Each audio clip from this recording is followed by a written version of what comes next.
Buenas noches, damas y caballeros. Bienvenidos al conversatorio del programa de especialización en gestión de las contrataciones del sector público. Hoy nos acompañan tres docentes del programa. Carlos Hireijo Mitsuta, consultor experto en gestión estratégica de las contrataciones y adquisiciones. Frank Mauricio Morales, funcionario del Sistema Nacional de Control. Y Rodolfo Fierro Nakich, consultor en la gestión de contratación y ejecución de proyectos públicos. Antes de dar inicio, les daremos unas breves recomendaciones para que el conversatorio pueda ser fluido y no se generen interconexiones. Para ello, por favor se les solicita no compartir sus pantallas y encender su audio y video cuando los docentes lo soliciten para poder participar. Muchas gracias. Ahora le damos el pase al docente Carlos Hireijo para iniciar con el conversatorio. Adelante, docente Carlos. Bienvenido.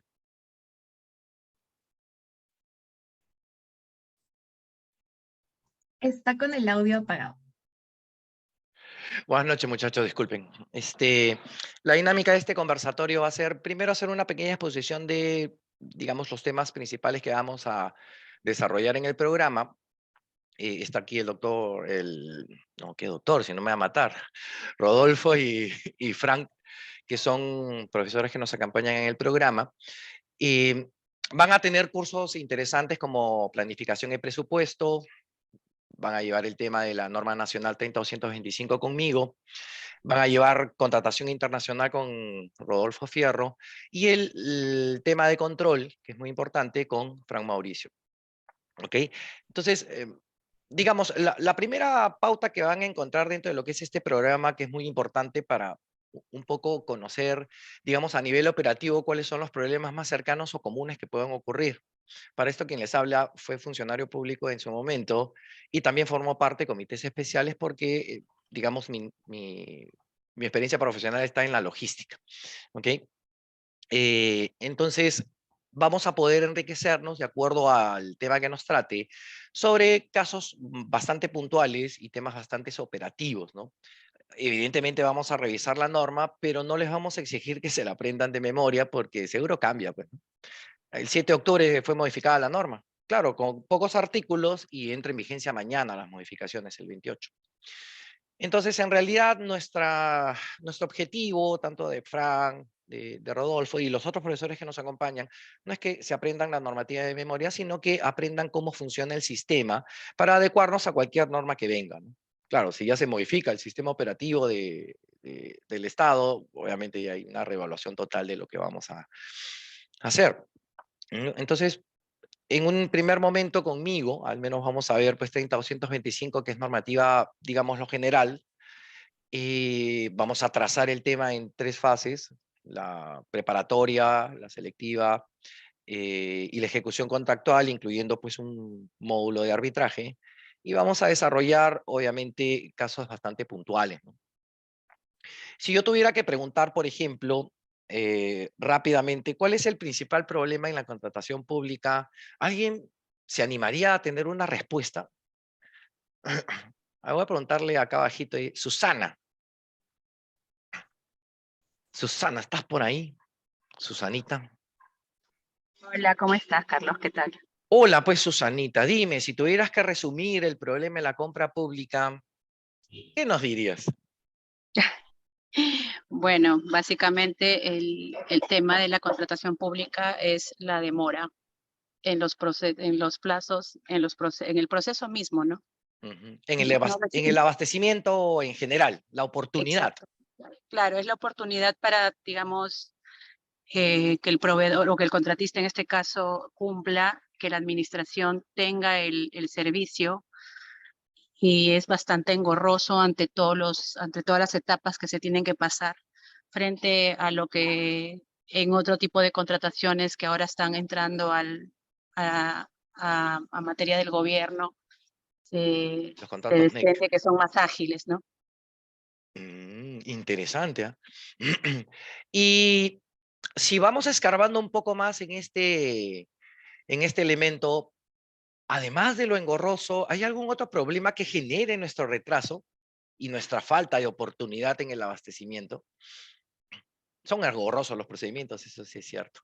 ¿Ok? Sí, aparte que la norma pues es cambiante cada a gusto del cliente, digamos. Al gusto del cliente, sí, porque si se han dado cuenta, conmigo vamos a analizar, será pues 10 minutitos, o sea, toda la historia que ha tenido la normativa, la 30-225, ¿no? Y nos vamos a dar cuenta de que con todo cariño y respeto no sabemos dónde estamos parados, ¿ah? Porque la 30-225 sale como proyecto en el 2000, sale publicada en el 2014. Ok, 2014, pero se reglamenta en diciembre del 2015 y entra en vigencia en enero del 2016. O sea, hay 2 años en los cuales nos hemos demorado en hacer el reglamento y eso, o sea, implican muchas cosas. O sea, o primero que no estamos trabajando, o segundo es que definitivamente no sabíamos cómo reglamentarlo. Antes de que cumpliera un año, o sea, porque el 9 de enero entra en vigencia, o sea, 9 de enero del otro año, antes del 9 de enero, un 7 de enero, esa norma estaba siendo modificada, cambiando cosas que eran innovadoras. Una de ellas es, con la 30-225 original del 2016, se separaba valor referencial con estimado. En la modificatoria con el decreto legislativo 1341, menos de un año después, se volvieron a juntar y se volvió a llamar valor referencial. Y un año después sale el decreto 1444 que vuelve a separar las instituciones. Eso quiere decir de que el ida y vuelta es circular de una forma total. Entonces, creo que ahí sí hay un elemento que hay que estudiar, pero ya a nivel de política de Estado, porque yo creería que la compra pública es uno de esos pocos, digamos, condimentos en que es como el fútbol, ¿no? Donde todo el mundo puede opinar y todas las opiniones son válidas, ¿ok? Un día te puedes levantar diciendo, he soñado con la mejor norma de contrataciones y te planteas hacer un equipo y te sale pues cualquier tipo de normativa, ¿no?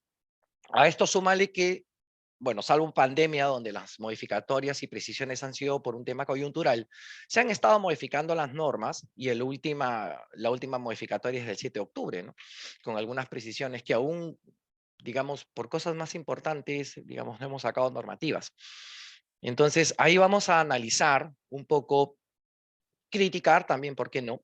Con bastante respeto, el devenir de la normativa y sobre todo, digamos, un principio que yo creo que lo han terminado de prostituir acá, que es el principio de legalidad, ¿no? Donde la gente cree que el principio de legalidad es cumplir solo lo que la norma dice, es decir, lo leo y literalmente lo aplico.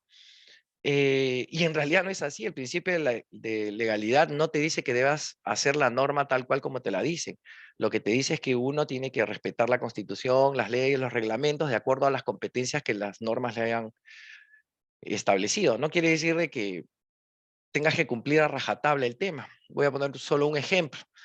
Para declararnos un contrato, la normativa exige que se curse una carta notarial adjuntando una copia fedateada del instrumento que declara la anulación del contrato. ¿Qué pasaría si no remites una copia fedateada, sino una copia certificada por notario? O sea, no cumples exactamente con lo que te dice el procedimiento, pero el objetivo de tener pues una certificación de un funcionario, o en este caso un privado en ejercicio de función pública, para que te dé la fecha cierta y te dé que el contenido de la copia es exactamente igual que el original, me parecería que no tendría razón de ser si alguien dice, debería ser fedateado y lo que has presentado es certificado notarialmente. Entonces, es nulo el procedimiento de anulación de contrato. Entonces, la norma la tenemos ahí y obviamente hay que interpretarla. ¿Ok? Y el principio de legalidad no nos obliga imperativamente a decir exactamente lo que dice la norma. Y yo creo que es una tara, porque lo escucho en innumerables ocasiones. ¿Ok?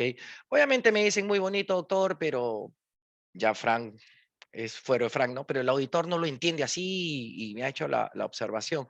Estos cursos son justamente para lograr superar ese tipo de problemas y también están pensados para la gente que hace control. O sea, porque evidentemente si solamente vamos a tratar de mejorar en uno de los aspectos que es la compra pública, que es el gestor, y nos dejamos que creo que el titular también debería tener unas charlas de estas cosas, o el auditor, evidentemente, pues empezamos a cojear, ¿no? Pero el objetivo de estos programas es justamente generar un factor de cambio para entender la norma, interpretar la norma y aplicar la norma, ¿no? En todos los sentidos, y, ¿por qué no?, por controlarlos. Entonces, ese tipo de supuestos nos vamos a plantear, y muchos casos prácticos, sobre todo en temas de procedimientos que la norma ha sido bastante, digamos, escueta o tacaña en desarrollarlos. Por ejemplo, vamos a analizar con bastante tiempo el tema de la indagación de mercado, que con la justa hay unos 5 artículos o 4 artículos, pero que no definen claramente cómo hacerlo, sino te definen cuál es el objetivo y cuáles son las consecuencias, ¿no? Entonces vamos a tratar de analizar bajo teorías que no tienen que ver con el derecho, sino básicamente pues teoría de precios, estructura de costos, porque un precio podría serle más caro al Estado que a un privado normal. ¿Cuándo se escogería un precio más barato? ¿Cuándo se podría establecer un promedio, ¿no? Más allá de decir cuando se pregunta, ¿por qué escoges el más barato? Y la respuesta suele ser, porque todos cumplen con las especificaciones. En realidad esa no es una premisa adecuada para llevar a la consecuencia de escoger el menor precio. Y la razón es porque solamente puedes entrar a comparación si es que cumplen con las especificaciones técnicas. O sea, es el filtro, en realidad, cumplimiento de especificaciones técnicas para que puedas entrar a comparación y determinar un valor estimado. Entonces, todas esas cosas nos vamos a preocupar de analizarlas y encontrarles un porqué para poder analizar y proyectar determinadas soluciones. Y lo que más les vamos a tratar de meter en el ámbito es que tienen que empezar a sustentar sus decisiones. O sea, y creo que ahí es muy importante, cuando Frank le toque hablar, la importancia de tener un buen sustento, más allá de 4 párrafos que lo único que estás haciendo es repetir la norma, sino establecer cuál es la interpretación que le estoy dando a la disposición. O sea, cómo debería entenderse, jalar un principio de contratación o un principio de la norma de abastecimiento para darle un sentido a los términos que estamos analizando. Y no hacer una tesis, pero sí que nos quede claro por qué estamos adoptando determinada decisión. Lo más importante para nosotros es que aprendan a sustentar, ¿ok? Considerando obviamente también que el Estado funciona al día a día. Entonces, quiere decir de que tiempo mucho no vamos a tener. Pero ahí también llega el criterio de filtrar. Pues si estos temas no tienen problema, tampoco te metas un sustento de 4 días, ¿no? Pero si tú sabes que este procedimiento siempre tiene inconvenientes, todos los años sale en la tele, esos son los que tienes que preocupar de hacerlos mejor, más sustentados, tener un poco más de cautela, sin llegar al extremo de ser formalista o inflexible, o sea, preocuparte de tener un sustento adecuado para que se diga por qué se adoptó una decisión, por qué escogí el precio que no era necesariamente el más barato, por qué escogí el promedio, porque, digamos, alguien podría preguntar, ¿y por qué escogiste el promedio? ¿Por qué escogiste el más alto y no el más barato? ¿Ok? Tendríamos que tener ese tipo de respuestas y eso se va a, digamos, sale a colación cuando estamos haciendo el análisis y los fundamentos adecuados. ¿Ok? Durante el tema del comité de selección vamos a poner supuestos en los cuales o estén calificando o estén evaluando y vamos a poner supuestos que obviamente no tienen respuesta en la normativa, porque si no, no sería muy divertido el tema.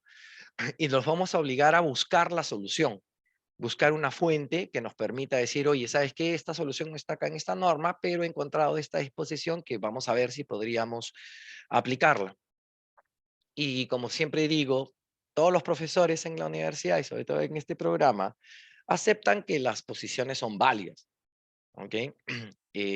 Salvo que esté diciendo una afirmación que claramente esté en contra de la norma, todas las posiciones que deriven de una interpretación sustentada son válidas. ¿Ok? Quizás no sean la que yo comparta o la que comparta Fran o la que comparta Rodolfo, pero si son válidas, son respetables. Entonces, vamos a generar un clima en el cual la discusión, una discusión no en el término peyorativo, una discusión que nos permita llegar pues, a determinadas conclusiones con algunas precisiones que los profesores vamos a ir haciendo en la discusión o ya cuando estemos cerrando pues, los temas que hayamos tratado en la sesión que nos corresponda, ¿no? Ahora le voy a dar pase a Rodolfo, que es un experto en el tema de compras internacionales. ¿Okay? Es el profesor gitano de esta universidad porque se para cambiando de chamba cada rato. ¿Okay? Rodolfo, por favor. ¿Qué tal? Buenas noches, ¿cómo están? Sí, bueno, en el curso que dicto, ¿no? Que está relacionado con contrataciones en el marco de los organismos de la cooperación internacional, bueno, utilizamos como referencia la norma del BIT, pero que esto se maneja de manera similar con la del Banco Mundial, con JICA, con KfW, ¿no? Y lo que hacemos es, bueno, en primer lugar, que puedan entender cuál es, o sea, cómo se manejan estos convenios de préstamos, ¿no?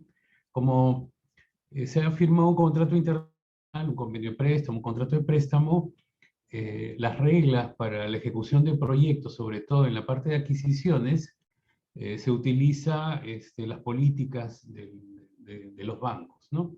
Y estas políticas tienen una particularidad, ¿no? Por ejemplo, en el sector, en las contrataciones nacionales tenemos una sola norma para contrataciones. Sin embargo, aquí tenemos unas políticas que están relacionadas con consultoría de firmas, ¿no? Y otras políticas que están relacionadas con obras, con bienes y con servicios que no son consultorías, ¿no? Entonces, nos manejamos con normas, con políticas que se diferencian, ¿no? Y esto coincide con la ejecución de proyectos, porque en la ejecución de proyectos tenemos una primera parte que es el diseño y una segunda parte que es la implementación, ¿no? Entonces, probablemente algunos de ustedes que hayan tenido experiencia en este tipo de normas saben que en el tema de consultorías hay dos etapas, una etapa de expresión de interés, donde las empresas quieren participar accediendo a una lista corta, y luego estos procesos pueden ser contratación de expedientes técnicos, pueden ser diagnósticos, pueden estar relacionados con temas de evaluación inicial o evaluación de línea base, etc. Son propiamente temas de consultoría que son los cimientos para ejecutar el proyecto, ¿no? Y luego, con respecto al tema ya de licitaciones de bienes y obras, ponemos en relevancia algunas diferencias con la norma nacional, ¿no? Entonces, en términos generales, este tipo de normas, en el futuro, la norma nacional va captando algunas experiencias y los van incorporando, ¿no? Y esto ha venido sucediendo a lo largo de los años, ¿no? Por eso es interesante usarlo. Y por otro lado, hay muchos proyectos, ¿no? Muchos proyectos que están iniciando, muchos contratos de préstamos con el BID, Banco Mundial, con JICA, con KfW, por ejemplo, que es el banco alemán, y seguramente en las clases vamos a ver, en el MEF sobre todo publica toda la lista de proyectos que tenemos al respecto, ¿no? En estas nuevas políticas, ya a partir de 2020, tenemos lo que llamamos procedimientos innovadores, ¿no? Donde se tiene métodos de contratación que están relacionados, por ejemplo, con adquisición de múltiples etapas, ¿no? Con temas relacionados, por ejemplo, con un diálogo competitivo, ¿no? Con Asociación para la Innovación, ¿no? Porque ya los proyectos, desde ya, tienen cierta complejidad, ¿no? Y este tema, por ejemplo, del COVID, ¿no? Nos ha dado muchas enseñanzas para que la norma se tenga que adaptar a las necesidades, permitan la innovación. Entonces, para esto, y adelantándome un poco a las cosas que vamos a ver y los casos que vamos a ver, se exige, como hay una interacción con el proveedor en una primera etapa, porque no tenemos, por ejemplo, claridad en las especificaciones, pero sí en las funcionalidades, hay una primera etapa de diálogo y tenemos que contratar a una autoridad de probidad para que pueda participar durante todo el procedimiento y se cumplan con estas nuevas políticas, ¿no? Que están orientadas a la innovación, ¿no? Entre otras cosas, ¿no? Por ejemplo, también tenemos la posibilidad de tener ofertas alternativas, ¿no? El mercado a veces ofrece productos de un tipo de material.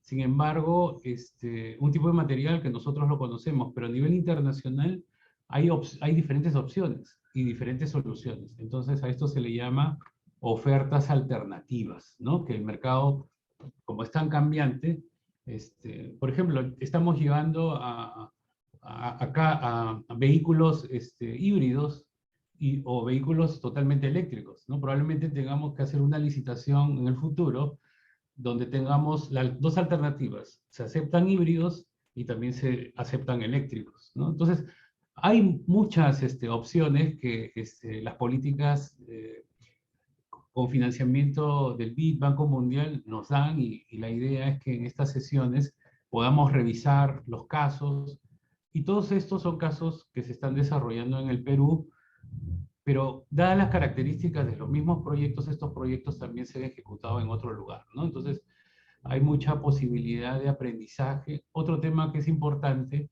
son los Incoterms, ¿no? Los Incoterms que son este tipo de contrato internacional, ¿no? Que también se utiliza dentro de estas políticas, ¿no?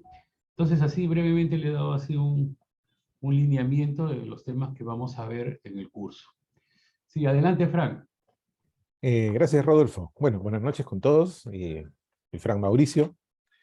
Ya bastantes años en control gubernamental, al inicio en el sector privado, luego en el sector público y ahora en el control gubernamental ya hace varios años.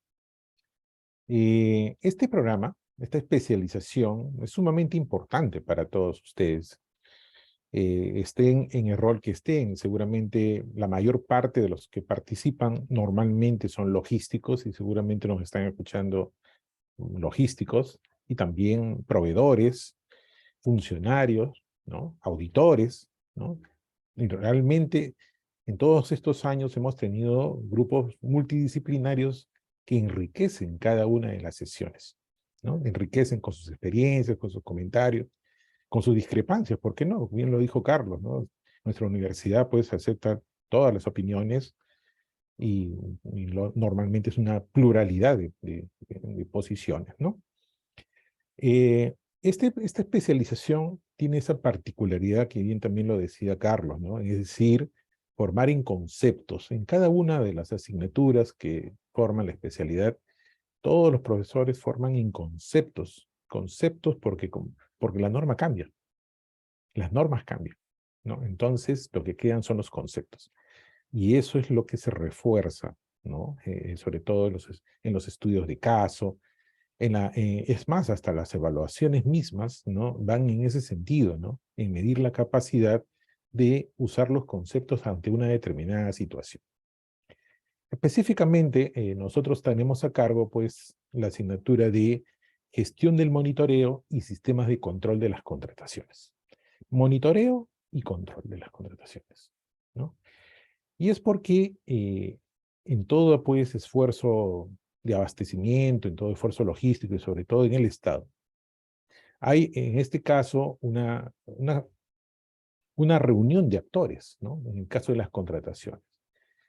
Tenemos al proveedor, tenemos al área usuaria, al proveedor, al órgano encargado de las contrataciones y también pues al equipo de control gubernamental, ¿no? 4 actores interesados en lo mismo.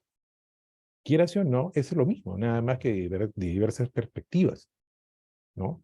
Estamos hablando de que más o menos, cada año estamos en alrededor del 55% del presupuesto público, se va pues en bienes, remuneraciones, bienes, obras y servicios, bienes, servicios y obras, ¿no? Estamos hablando de un mercado, de un nicho de mercado, una oportunidad de negocios para los que son proveedores del Estado, gigantesco, ¿no? Y eso entonces también implica que los productos, los resultados de ese gasto, porque es un gasto, excepto las obras que son inversión, ¿no? Tienen pues que lograr la finalidad pública, ¿no? La finalidad pública. Ya Carlos lo va a explicar al detalle de la finalidad pública, pero todos estamos orientados a eso. Entonces, partiendo de las áreas usuarias, tenemos ese interés de lograr que el órgano encargado de las contrataciones me dote de los bienes, de los servicios, de las obras para yo, área usuaria, poder lograr mi propósito, mi fin, ¿no? Lo que manda mi ROF, cómo contribuye a la misión de las entidades, ¿no? Y entonces yo tengo que monitorearlo. tengo que controlarlo. No como auditor. Yo soy usuaria y estoy interesado en que me doten pues de los recursos, sino cómo hago yo para lograr mi propósito.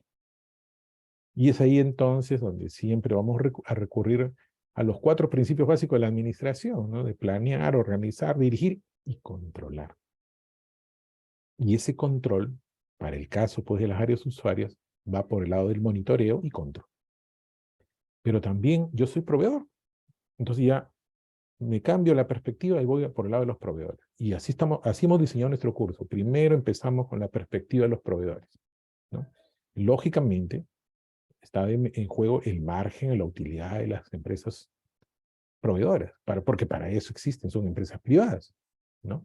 Sin perjuicio de que ello no signifique que contribuyen pues al logro de la misión, ¿cierto? ¿No? Eso no significa que el hecho de que yo gane mi dinero como proveedor no significa que no pueda contribuir a que esa entidad tenga la ambulancia, que tenga el patrullero, que tenga los uniformes, ¿verdad? Sino que yo estoy aprovechando esa oportunidad de negocios, está en mi modelo de negocios trabajar con el Estado, ¿no? Aprovechando ese nicho que hemos dicho. Entonces, la primera sesión, vamos por ahí, por el lado en cómo es que los riesgos netos inherentes a ese negocio que tengo con el Estado se pueden identificar y de alguna u otra manera qué herramientas tenemos para poder, digamos, administrarlo y lograr nuestro éxito como proveedor.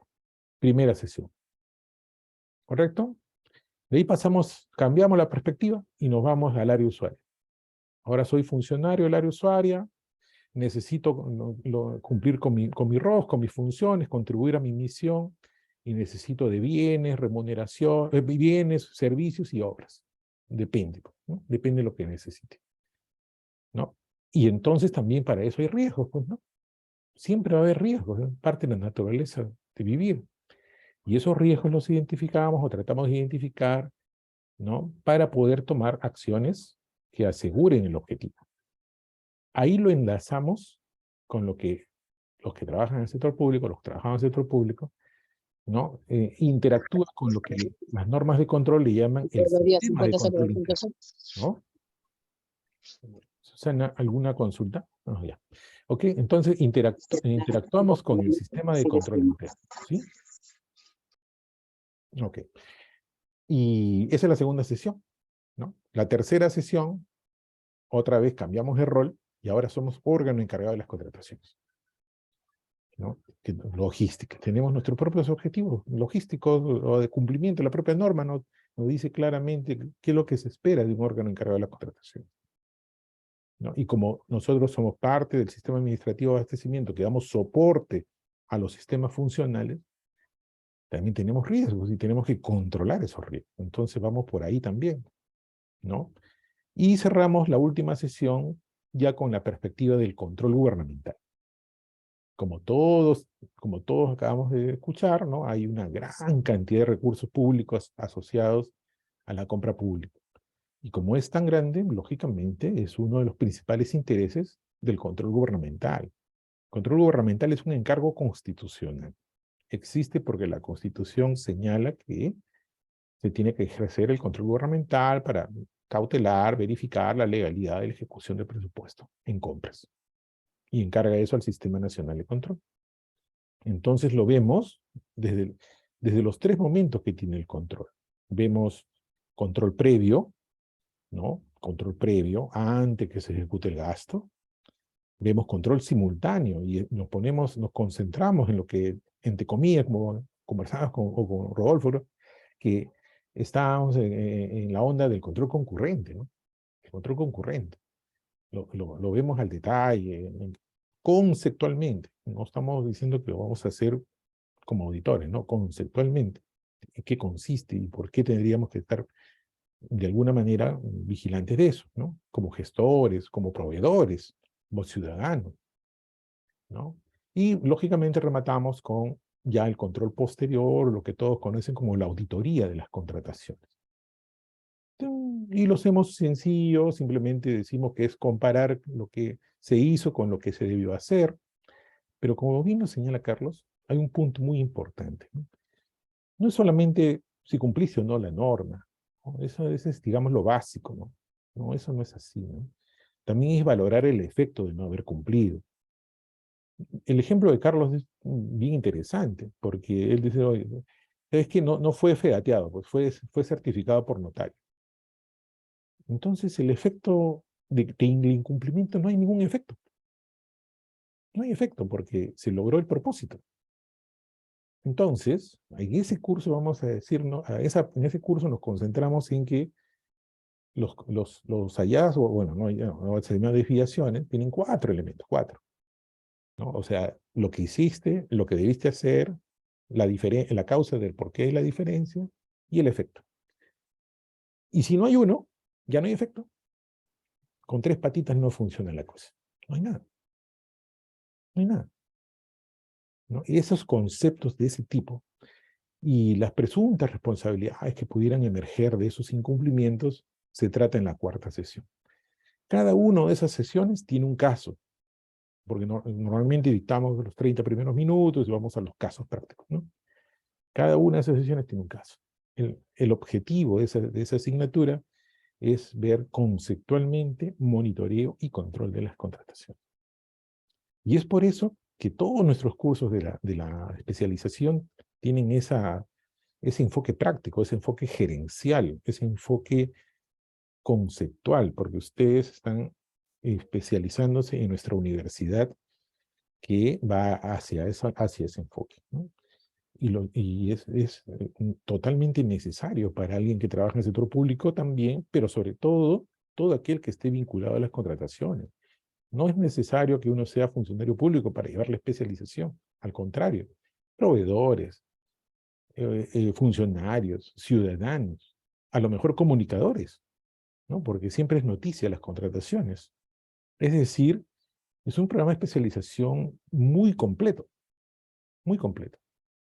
También hay una parte de obras. Está nuestro colega el ingeniero Salinas, Miguel Salinas, profesión ampliamente reconocido en el tema de obras públicas, ¿no? Y otros cursos adicionales que en conjunto le van a dar a ustedes ese valor, como curso que necesitan en el marco de la actuación en este mundo de las contrataciones del Estado. Así estamos con este programa de especialización. Y ya bueno, hemos hablado suficiente, creo los 3, ahora pasamos pues a que podamos tener una conversación con los aquí presentes.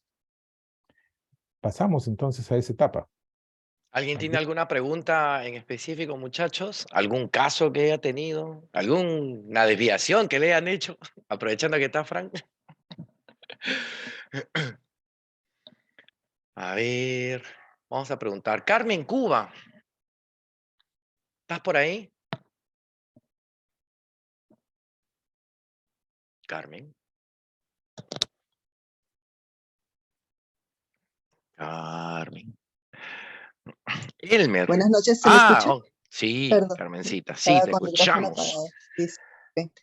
¿Dónde trabajas tú? Trabajo en una universidad pública. Ajá. ¿Y Sí, cuál es el problema más grave que encuentras ahí en la universidad pública? wow, es la ejecución, claro, del presupuesto en cuanto a las compras y servicios que uno hace, que realmente al final, por los tiempos, no terminamos de ejecutar y se revierte al Estado esos. Pero en cuanto a las contrataciones, va desde el inicio, desde el área usuaria, ¿no? O sea, quien hace requerimiento, después para inclusiones en el PAC, ¿no? A pesar que la ley de contrataciones dice que es aprobado el PAC por la máxima autoridad, ¿no? En este caso la entidad, ¿Y tú crees que el pero usuario tiene muchos inconvenientes? hay desconocimiento, ¿sí? Para hacer sus requerimientos de sus equipos o del servicio que van a adquirir, ¿no? No están muy al tanto. Yo creo que el usuario, el tema de contrataciones deberíamos conocer, creo que todos, ¿no? Sí. Las autoridades, a los que se asignan a los comités, porque muchas veces se designan comités que también son partes del área usuaria, ¿no? Y desconoce totalmente el tema de contrataciones, ¿no? O sobre Pero, todo, los jefes también deberían conocer, los correcto, ministros. las autoridades, ¿no? También. Hay cada historia, supongo que todos han escuchado ese cuando tu jefe te dice hay que hacer esto y eso no te cuadra con ningún procedimiento de la norma. Correcto. Y lo Sí. que, al menos en mi caso, la experiencia es, oye, pero imagínate algo, pues, ¿no? Algún procedimiento y la que te duele, ¿no? Para eso te pago, pues. No, es interesante No, hay esa, muchos esa frase. casos, ¿no? O sea, sí, sí, hay muchos casos en el que a veces, bueno, que he visto, ¿no? Informes del órgano de control interno en observaciones, que a veces un funcionario de la Dirección General de Administración coordinan con el área usuaria, firma como que ya recibiste porque vamos a perder el presupuesto si no gastamos hasta diciembre. Y total, el plazo se vencía para la entrega en enero. Entonces, si recibían en enero, ya ese presupuesto se revertía porque no se ha ejecutado, ¿no? Entonces, algo Ah, así, al menos cuando se hacen algunas compras que vienen importadas, ¿no?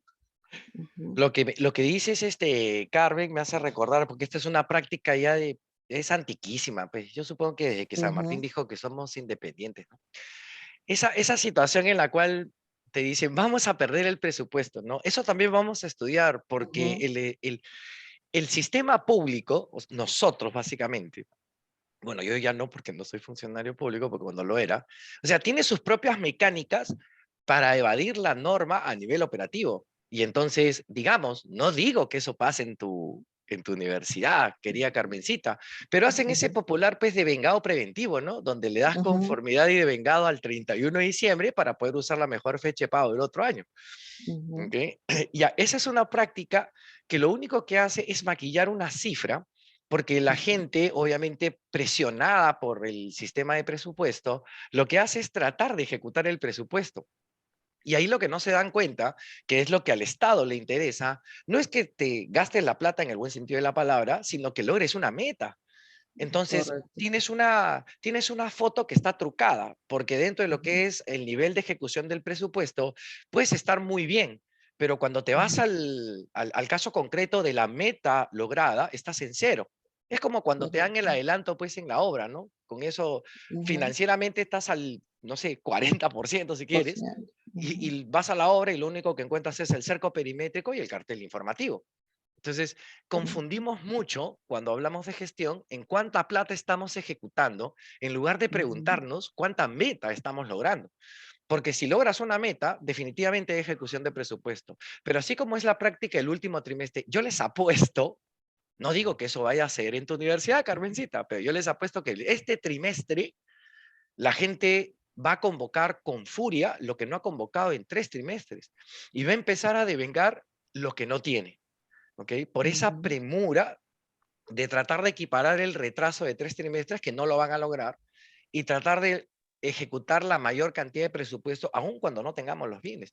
Esa es una ujú, práctica que también vamos a analizar en mi clase, ¿ok?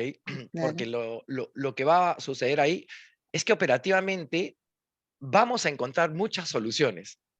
La pregunta es si esas soluciones que nos permiten saltar un bache, en realidad nos están abriendo el camino para una adecuada gestión, ¿no? Otra de las Ujú, cosas es el primer trimestre de todos los años, las entidades no contratan nada. Hay gente que argumenta eso, el transferencia del presupuesto, lo que quieras, pero el primer trimestre lo que estás haciendo es regularizar todo lo del último trimestre del año pasado. El correcto. almacén, el Cardex, todos los ingresos que supuestamente se hicieron, pero nunca ingresaron. O sea, todas esas Ujú, cosas las estamos empezando a acomodar. Entonces, evidentemente venimos con retrasos y esta situación de devengar lo que no tenemos no es de este año, ni del año pasado, ni de hace 5 años. Viene desde que el CIAF nos impuso un candado en la ejecución del claro. presupuesto. Porque antes del CIAF, de esta podría pasar cualquier cosa. Otra de las cosas que vamos a ver cuando analicemos la norma son estas disposiciones que se supone que como están en la norma deberían ser cumplidas. Y obviamente no se cumple y todo el mundo sabe que no se cumple. Por ejemplo, yo creería que tú eres logística, mi querida Carmen. O sea, la norma dice, te voy a pagar en 10 días. Eso es más falso que No beso de sé. suegra. Todo el mundo lo sabe.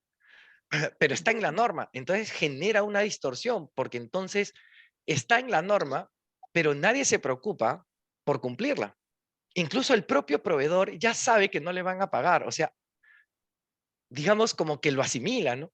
Pero lo más chistoso es esta política de regulación que nosotros tenemos, porque antes el pago era en 15 días. Entonces llegó pandemia y dijimos, no, necesitamos pagar rápido y lo bajamos a 10 días. Lo que no entienden es no pagamos en 15, ahorita tampoco estamos pagando en 10. Igual funciona con el tema de la conformidad. Ahora, emitimos conformidad, se supone, normativamente en 7 días. Eso no es cierto, pues. Entonces tenemos esa idea de poner algo en la norma y eso va a corregir la realidad. Y eso no es correcto. Esa manera de pensar de que la norma va a arreglar el sistema está totalmente equivocada. Primero, para regular hay que conocer el sistema. Y es por eso que una de las cosas que, digamos, la universidad pretende también es que evidentemente cuando ustedes lleguen a ser pues hacedores de política, o sea, personas importantes con unos puestos donde ya ustedes puedan establecer la política, porque ahorita, digamos, hay muchas personas que son ejecutores nada más, o sea, mandos medios. Entonces, cuando lleguen a unos puestos importantes, también se acuerden de lo que analizaron en la universidad para que digan, oye, esta ley no puede salir así porque la vamos a poner peor que como estaba antes. ¿Okay? Porque lo que sí es cierto, hay un refrán que a mí me gusta mucho, que es, de buenas intenciones está hecho el camino al infierno. Entonces yo puedo tener la mejor intención y sacar la peor norma y estar haciendo lo peor que lo que quería corregir. Entonces también vamos a pensar cuál es el efecto que va a tener la norma para ver, y obviamente cuando ustedes llegan a ser ministros o algo así, pedir que se hagan pues investigaciones respecto a la estadística que tienen en su ejecución. Oye, ¿cuáles son los contratos más problemáticos? ¿Cuál es el tiempo que nos demoramos? ¿Por qué nos estamos demorando? Y contratar una consultora. Oye, ¿cuáles son los costos que tienen para contratar con el Estado? ¿No? Hacer una estructura proyectando si fuera un privado, ¿por qué le costaría más caro al privado, perdón, al Estado y más barato perdón, más caro al Estado y más barato al público, a las empresas privadas? Entonces, esas situaciones vamos a analizar para, digamos, entender un poco mejor por qué las cosas pueden salir o pueden estar saliendo mal. Hay un montón de disposiciones que ustedes van a ver en la norma. Me acuerdo ahorita una que siempre pongo ejemplo en clase, pues, ¿no? La base estandarizada, ustedes saben que te dice que toda oferta tiene que estar foliada. Es más, tú te vas al artículo 60 y es uno de los supuestos expresos para subsanar. Te dice, tú puedes subsanar falta de foliación. Entonces imagínate esta situación, ¿no? Vamos a poner un ejemplo con Patty. Patty de la universidad creo, pero no importa. Entonces Patty es una proveedora, pues, ¿no? Pero es una proveedora atrevida. Es una proveedora que pone a prueba el sistema, ¿no? Entonces agarra y dice, yo no voy a foliar la oferta porque me parece tonto ponerle número a los documentos. Y así se inscribe en el sistema y presenta su oferta, ¿no? Entonces, digamos, veo a José Luis acá.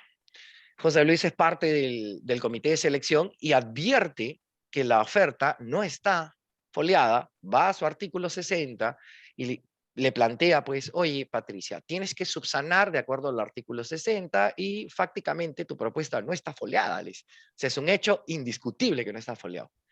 Y Pati, en lugar de decir, digamos, para evitar el conflicto, decirle, ya, lo va a foliar, le dice, no, no lo va a foliar porque no entiendo para qué lo quieres foliado, le dice.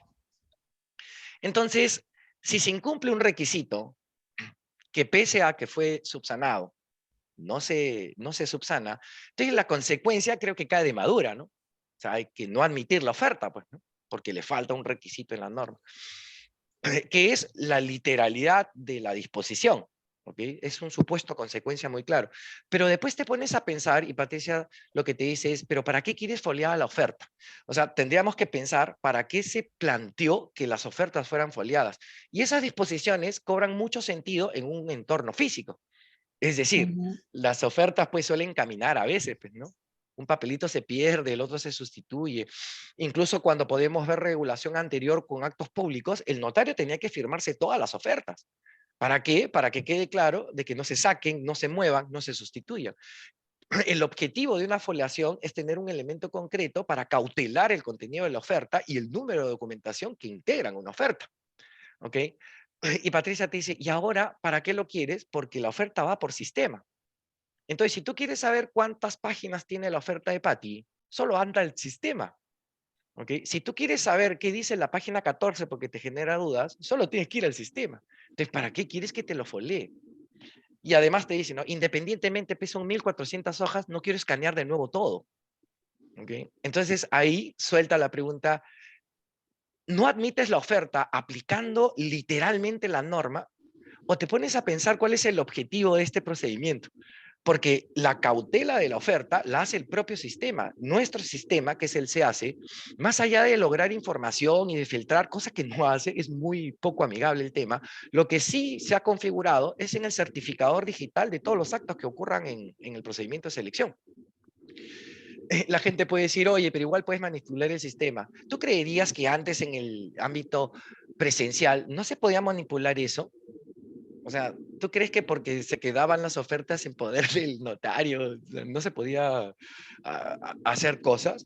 O sea, en menor grado igual se podían hacer. Lo mismo podría pasar en el sistema. Pero es el poco, digamos, la poca incidencia que se puede dar que te dice, oye, ¿sabes qué? O sea, no podemos regular pues para estos supuestos que pueden ser del 1%, el 0.5%. Entonces, si tú le haces caso a una literalidad de una disposición, podrías estar vulnerando el principio de libre competencia, que lo que busca es que exista la mayor cantidad de ofertas para escoger mejor. La gente podría decir, oye, pero estás vulnerando el principio de igualdad porque yo sí he foliado. Pero ¿cuál es la incidencia de que tú lo folies y el otro no? O sea, por eso vamos a generar una no admisión de la oferta. Eso es lo que los voy a obligar a que piensen.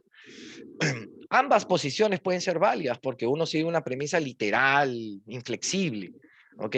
¿Cuál es la razón? No lo sé, pero digamos tiene una premisa muy clara. La otra no es literal, no es inflexible, es un poco más de análisis de fondo.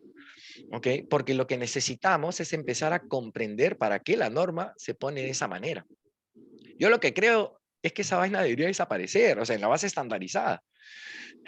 O sea, la obligación de tener foliadas las ofertas, pucha, a lo más me parecería, pues, en comparación de precios, ¿no? Donde la invitación sale por la convocatoria sale por invitación a 3 proveedores y ahí hay que presentarlo por escrito, ¿no? Y después ya se registra informativamente en el sistema.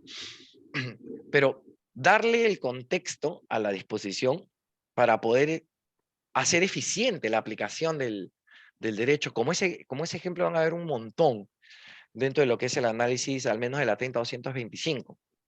Obviamente, Rodolfo tendrá muchos supuestos en los cuales, pues, incluso puede ser que nuestras, digamos, apreciaciones no sean, pues, similares, ¿no? Porque él viene inmerso en otro tipo de cultura, un poco más flexible, un poco más colaborativa. Tampoco puede ser de que compartamos la opinión con el profesor Frank. ¿Por qué? Porque tiene otra visión, de repente él sí cree que esto debería ser de esta forma, y todas van a ser válidas y respetables, por supuesto, ¿no? Porque lo que sí me ha pasado es que hago un desarrollo en clase y después le termino preguntando al profesor Franks o al profesor Carlos Rivera, que no está acá, y obviamente puede ser de que no compartamos posiciones, pues, ¿no? Y obviamente, pues, el alumno que pregunta también lo acomoda a su... o sea, no está de acuerdo con lo que yo he dicho, entonces lo acomoda, induce también respuestas, ¿no? Entonces, lo que sí van a entender es que es posible que cuando uno intercambia opiniones, pues, tu opinión puede ser una de muchas otras, ¿ok? Lo importante es cómo se sustente. Y obviamente quien tenga que decidir finalmente escogerá qué interpretación le quiere dar, una más literal, una más de fondo, una más de teleológica, y eso es lo que vamos a tratar de desarrollar durante todas las clases, ¿no? Muchos casos prácticos, al menos conmigo, ¿no? No solamente los que vamos a desarrollar en clases, sino los que me van a tener que entregar por la plataforma, ¿no? Que son un montón. ¿Alguien quiere hacerle alguna pregunta al profesor Rodolfo? Los contratos NEC, por ejemplo, no le quieren preguntar, que yo creo que son muy eficientes, ¿eh? Porque tengo una concepción colaborativa, Justa- más que ah, formalista. Yo Empiezas, justamente ahí, Carlos, con el doctor Rodolfo, justamente uno de mis intereses de ingresar a este curso es, yo vengo de una experiencia, yo soy abogada, he trabajado hace 20 años en la administración pública, pero de un tiempo acá, mis últimas experiencias fueron estar en el proyecto Panamericanos y ahorita con Amalia. con Amalia, Mm. y luego pasar al IPD, que es el otro opuesto de una entidad totalmente decadente, y luego, y luego pasar a reconstrucción con cambios, que sigue con el tema del NEC, ¿no? Entonces, justamente ahí era mi comentario cuando te decía la comparación de los procesos frente a la contratación de otras modalidades en las cuales evidentemente probablemente se pague más de lo, no sé si es pagar más, porque al final creo que en la eficiencia se ve si realmente hay un mayor costo. Eh, no sé qué tan, no sé si se ha dado ya el análisis comparativo a nivel de la administración pública desde economía, de cuán beneficioso fue aplicar el contrato NEC para poder sacar o reformar una norma como la de contrataciones, como la ley de contrataciones, pero definitivamente en cuestiones de obra, sobre todo, y de procura, que le dicen ellos a lo que es logística, Procurement. Mm. pareciera ser más eficiente. No Es sé más si más eficiente. oneroso. Exacto, no sé si Es más más oneroso. eficiente. Es que Exacto. tú tienes razón cuando dices, yo no sé si el término es que sea más caro. Lo que pasa es que uno paga por la calidad que se brinda. Esa es una de las cosas que vamos a analizar cuando veamos indagación de mercado. ¿Ok? Ujú, El ejemplo que yo pongo es, a ver, no sé, voy a poner, a ver, necesito una... Contigo ya lo voy a hacer. Ya, imagínate pues que tú sales de una fiesta pues, a las 4 de la mañana. Pues. Entonces tienes dos opciones, pues, ¿no? Y obviamente la fiesta se tomaron tragos, pues, ¿no? Entonces tienes dos opciones, ¿no? O te tomas un taxi ahí en la calle, estirando tu manito, o te llamas un taxi aplicativo, pues, ¿no? O ujú, sea, puede ser el mismo carro, puede ser el mismo modelo, o sea, no el mismo chofer, por supuesto, puede ser la misma ruta, ¿no? Pero uno cuesta 10 soles y el otro cuesta 40, o sea, ¿cuál quieres pagar, no? Hay claro, gente ahí que ves tu dice, riesgo, ¿no? claro, Analiza el riesgo. exacto, exacto, ¿por qué estás pagando? Por reducir el riesgo. Ujú, O sea, por seguridad. Por eso que estás pagando 30 soles más. ujú, Puede que pagando 10 no te ocurra nada porque el taxista informal será informal pero honesto. ¿Ok? Pero claro, quieres correr el riesgo. Puede ser también de que pagues 40 soles y ese conductor sea un delincuente. Por supuesto que ujú, puede pasar. Lo que pasa es que la incidencia de que ocurra en esos dos ámbitos en los que nos estamos moviendo es muy alto para el informal y más bajo para el aplicativo. Entonces, tú estás pagando por la seguridad. Uno no puede tener seguridad 100%. ¿Quieres tener ese tipo de seguridad? Entonces dile a tu esposo, a tu novio, a tu papá que te recoja. Claro. claro, Entonces, cuando la gente dice, oye, es lo mismo, no, no es lo mismo, puede parecerse, pero no son así las es. mismas cosas. Entonces, también Ujú, vamos a analizar esa situación donde la calidad, y la gente suele decir, incluso me lo ha gritado en la cara, ¿no? O sea, lo que usted quiere es un poco direccionar por marca, ¿no? Porque quiere establecer, pues, que se compren a la... Mira, yo lo que te digo es que la norma tiene una prohibición de que no se pueden pedir marcas. O sea, ¿por claro, qué? Porque no podemos direccionar, pero jamás la norma ha dicho que las marcas no son importantes. ujú, Si eso fuera cierto, entonces ¿para qué está el Indecopi, Leo, no? ¿Para qué protegen las marcas? Las marcas son un signo distintivo que informan al consumidor y que resumen un tema de calidad. así es. Calidad buena, calidad mala. ¿Ok? Lo que yo no puedo hacer en el ámbito del abastecimiento es decir, yo quiero Adidas, pero Claro, no me puedes decir de que yo no anhele comprar algo que sea Adidas claro, y que haga todos los análisis posibles para que mi compra llegue a ser Adidas, porque voy a tener que sustentarlo. O sea, ese es el trabajo, pues, ¿no? Y otra de las cosas que yo siempre me he dado cuenta, tantos años ya desde el 2001 haciendo este tema, es que la gente cuando busca un precio en la indagación quiere un precio. Yo les he dicho, el precio es la consecuencia de la indagación. Una indagación lo que te dice es que tiene una buena empresa y que tiene una mala empresa. Y ahí lo que vas a establecer es un precio adecuado para que los buenos participen. Y vas a tener que compensar en la reducción de precios del factor monetario con los otros tipos de factores de evaluación. La gente no sabe cómo enlazar el elemento de factor de evaluación con el tema de la indagación. Una cosa que se trató de imponer en la 1017, en el antiguo artículo 12, que se ha mantenido en nuestra directiva de resumen ejecutivo, pero lo que no entienden es que el precio es un factor de evaluación y hay factores distintos al precio. Hay que escoger mejores factores de evaluación. Es medio complicado ahora porque los factores se han fijado ya en la base estandarizada. Yo creo que ahí también hay un error, porque no deja un margen para gestionar, por ejemplo, un factor que lo tenga, no sé, pues Rodolfo, que es una empresa ya reconocida, que tiene una calidad comprobada, que tiene innumerables certificaciones, y no sé, pues Carlos, ¿no? Que lo único que hace es competir por precio.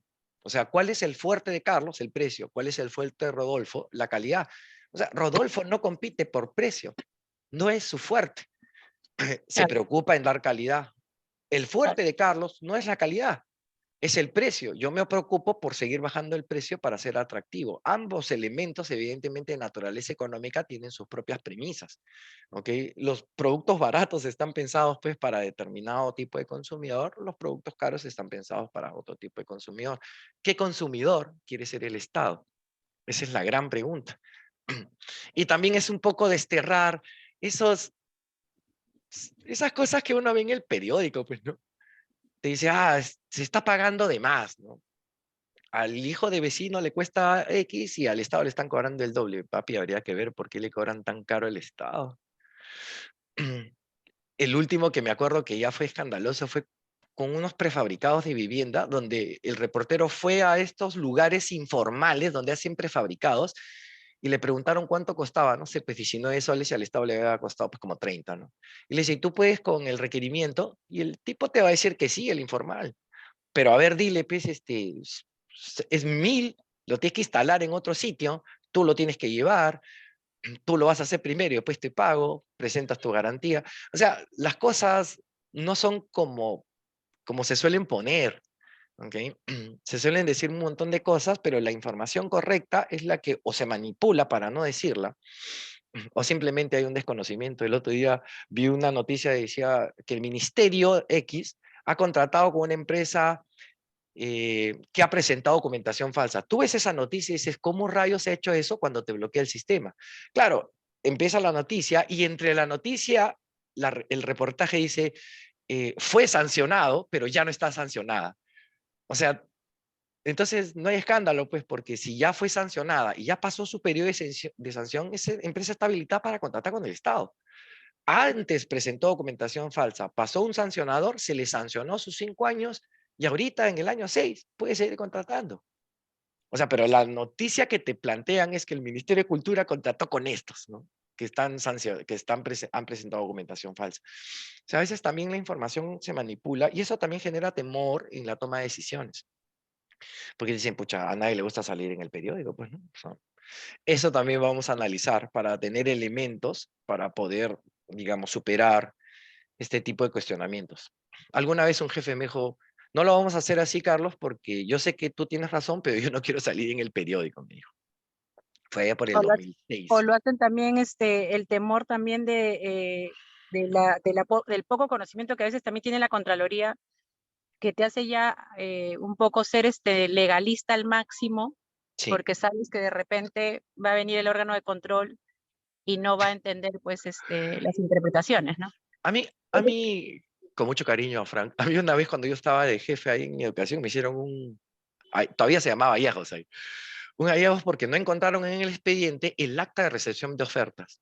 Y yo le digo, pues señor, ¿por qué me hace esa observación, ese hallazgo, si esta es una adjudicación directa selectiva, Leo, ¿no? Y las ofertas entran por mesa de partes, y mesa de partes lo que hace es recabar al final del día y le entrega la logística, le digo, ¿no?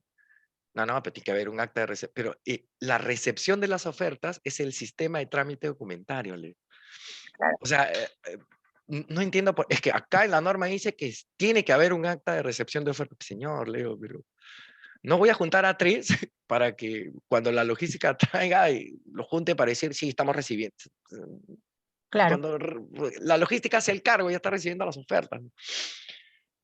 Ahorita nosotros Felizmente, tenemos un sí, problema sí bastante lo fuerte entendió. con el tema del seguimiento de auditoría para los contratos NEC, ¿no? O sea, todavía no terminan de entender el sistema de la Contraloría todavía no termina de entender este tipo de contratación, ¿no? De hecho, creo que todavía no ha sido muy difundido en cuanto a su aplicación, ya está siendo utilizado en grandes obras a Ujú. nivel nacional y te siguen mirando el expediente en el enfoque de la ley de contrataciones que nada tiene que hacer con la forma del contrato, ¿no?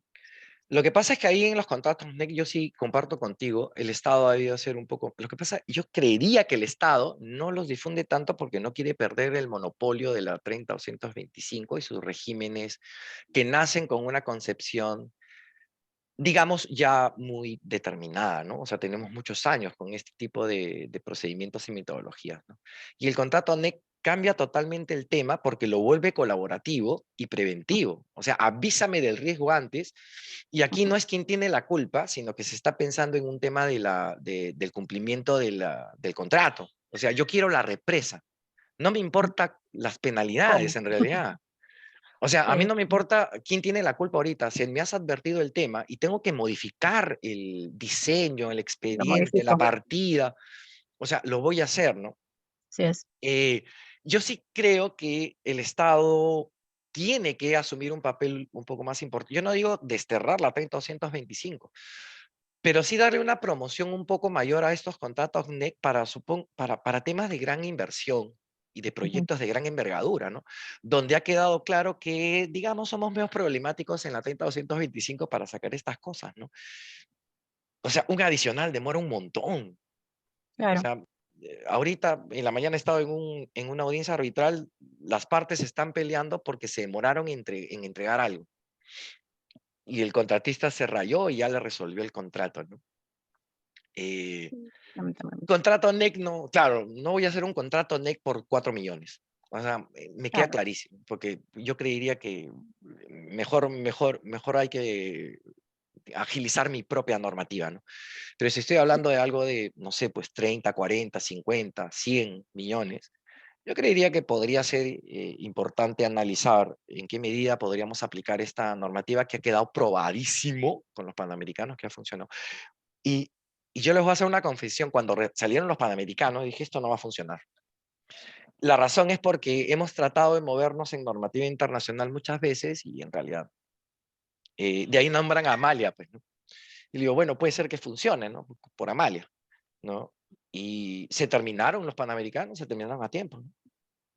Entonces, es una prueba clara de que cuando se tienen ganas de hacer algo y son abiertos digamos, a las nuevas instituciones, es posible lograr algunas cosas. No va a ser perfecto, obviamente. O sea, nadie dice que en los contratos NEC de los panamericanos no hayan existido problemas. Por supuesto que han existido problemas. O Sí, sea, claro. pero ¿quién se acuerda ahora de los problemas? Porque, claro, la infraestructura ahora está, no sé cómo estará ahora. Pero todo, o sea, el objetivo se cumplió, ¿no? Y eso es Claro. muy importante. Pero ahí sí Sí, sobre comparto todo contigo. ahí se involucraron dos experiencias, ¿no? Que es lo que yo considero que fue el funcionamiento de los panamericanos, ¿no? Independientemente de los contratos NEC, yo creo que se empoderó a infraestructura, o sea, el líder de infraestructura con el líder administrativo que venía a ser Amalia y el líder de infraestructura que venía a ser el señor Funke, tuvo una buena, digamos, una buena química en el sentido de que todas estas personas que vinieron del Reino Unido para apoyar, si tienes personas especializadas en el tema y comprendes el desarrollo de la inversión a esa envergadura, entonces sí vas a tener una posibilidad y le das encima el empoderamiento, ¿no? Porque si tú lo vuelves esto totalmente, en el caso de inversiones, si tú lo vuelves totalmente administrativo, te caes, porque vas a tener que pasar por miles de filtros para poder dar una aprobación de algo con respecto a obras. Y en este caso se empoderó mucho al área de inversiones para que en el marco del contrato tome las decisiones, que finalmente son los que conocen y los dueños de los proyectos, ¿no? Entonces, en ese sentido, ya la doctora Amalia se encargaba de la procura, que viene a ser ya la parte administrativa, ¿no? Y además del aprendizaje, ¿no? Pero yo creo que esos fueron los dos factores. Y obviamente el factor político que implica muchísimo en el tema Lo empujó.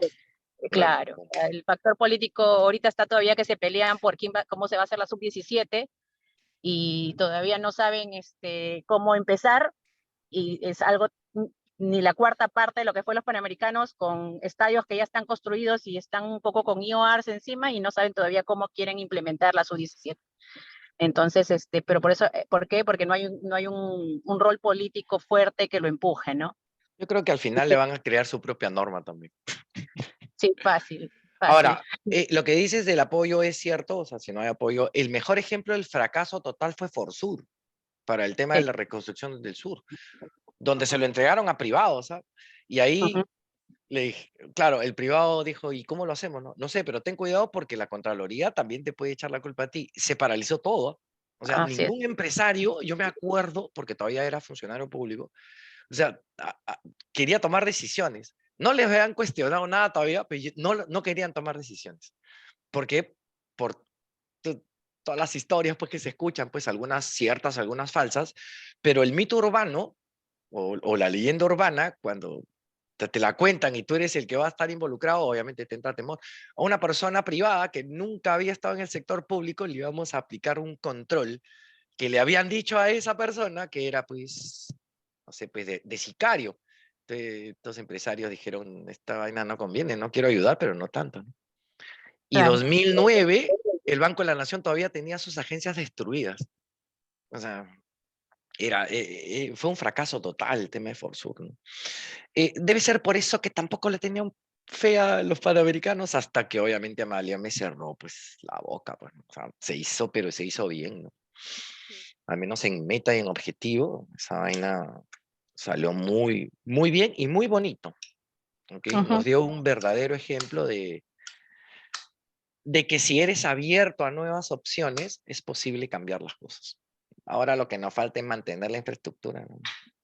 Claro, pero ahí ya viene el rol público, pues, porque el IPD es una entidad, como te decía, paupérrima, obsoleta, con un sistema administrativo de hace 1000 años, desde que se creó su ROF, y que es renuente a cambiar, porque tú pones a un ingeniero de los Panamericanos, a un ingeniero del IPD a que mantenga el legado de los Panamericanos, y eso se va a la ruina. ¿No? Porque no tiene el conocimiento del mantenimiento de todo esto que se ha construido, y esto es un tema que sí corresponde un poco ya al gobierno, y que era un compromiso, además del legado, de que ese plan de legado ya se imparta, ya sea distribuido y sobre todo, y se capacite a las personas que deben estar involucradas en el tema, ¿no? Entonces, si esto se construyó para un tema de legado deportivo y también de legado social, pues el legado deportivo hay mucho por hacer todavía, y las personas que constituyen este Instituto Peruano de Deportes pues están ávidas, algunas, y las otras son obsoletas, pues en la mayoría son personal nombrado, ¿no? Que ya no está en la posibilidad de querer aprender algo pues como eso, salvo sus excepciones. La mayoría está pensando pues en que simplemente se van.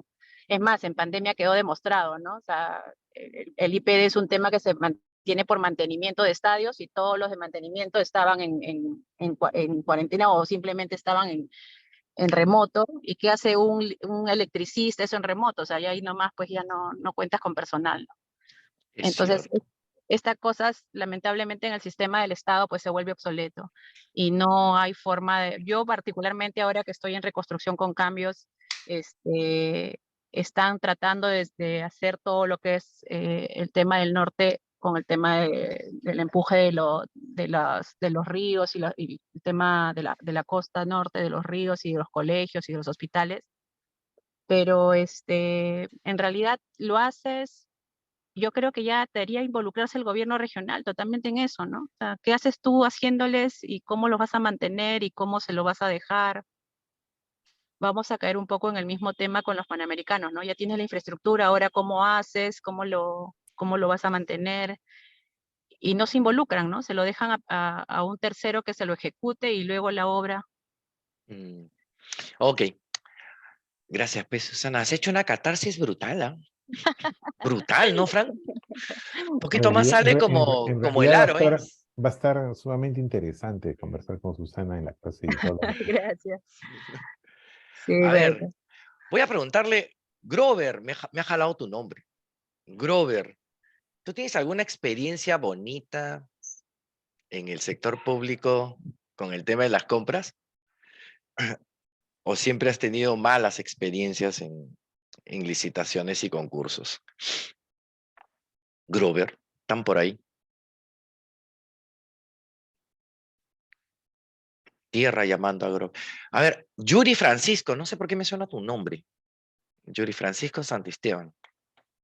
¿Estás por ahí?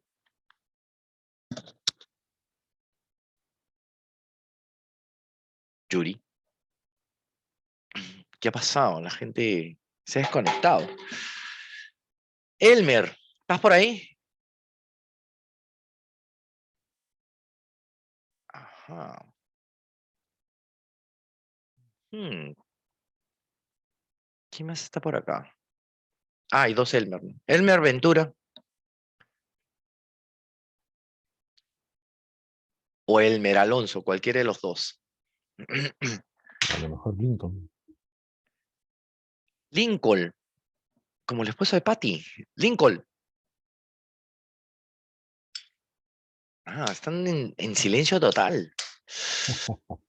¿Qué ha pasado? Eso no va a pasar en clase. No, eso no va a suceder. Eso no va a pasar en clase. Ok, Patty, ¿te damos pase entonces, pues? ¿O quién es la que nos está ayudando con esta moderación? Listo, pues entonces ahí, salvo que exista alguna pregunta en específico, que lo pueden poner por el chat o activan su micro, ya le damos pase pues a la escuela para que haga el cierre respectivo.